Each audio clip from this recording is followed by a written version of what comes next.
বিজয় মুক্তিযোদ্ধা স্মৃতি প্রকল্পের নামকরণ করেছিলেন তিনবারের প্রধানমন্ত্রী দেশনেত্রী বেগম খালেদা জিয়া।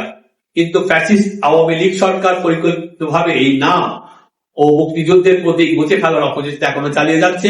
সম্প্রতি রাকিব সিটির গেটে ওই ডেভেলপাররা 7 বীর শ্রেষ্ঠের নামে মানে আর কি সিম্পেথি পাওয়ার জন্য যে মুক্তিযুদ্ধের পক্ষে নিয়ে তারা শ্রেষ্ঠের নামে একটি মনুমেন্ট উদ্বোধন করা হয়েছে, অথচ উক্ত অনুষ্ঠানে কোন মুক্তিযোদ্ধাকে দেখা যায় নাই।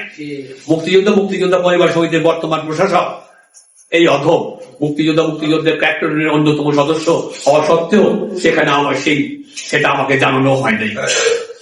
তারা কোনোভাবে চায় না মুক্তিযোদ্ধাদের কোনো জন্য দেশনেত্রী বেগম খালেদা জিয়ার আবাসন প্রকল্পে তাদের লুটপাট করা ফ্ল্যাট প্রকৃতি মুক্তিযোদ্ধারা ফিরে পান। এই জন্য প্রশাসন থেকে শুরু করে সর্বস্তরের লুকিয়ে থাকা ফ্যাসিস্টদের দিয়ে নিয়মিত সমিতির কার্যক্রম বন্ধের প্রচন্ড পায় তারা এই চক্রটি চালিয়ে যাচ্ছে।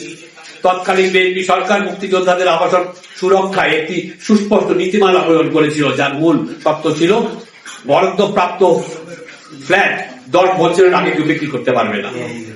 পরে বিক্রি করতে চাইলেও মুক্তিযোদ্ধা পরিবার কল্যাণ সমিতি পূর্বানুমতি বাধ্যতামূলক ভাবে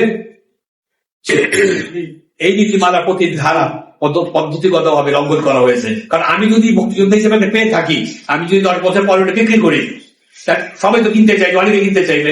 এটা যদি আমি গোলাম আজমের ছেলের কাছে বিক্রি করি তাহলে ঠিক হলো না যে মুক্তিযোদ্ধা পরিবার কল্যাণের একটা প্রপার্টি পাবে। কাজেই ওটা একটা লিগের মধ্যে রাখা হয়েছিল, কিন্তু তারা কোনদিন এটা যেতে পারেনি, এই নীতিমালা পূরণ করতে পারেনি, কারণ তারা কোনদিন মাত্রাই পায় না মুক্তিযোদ্ধা।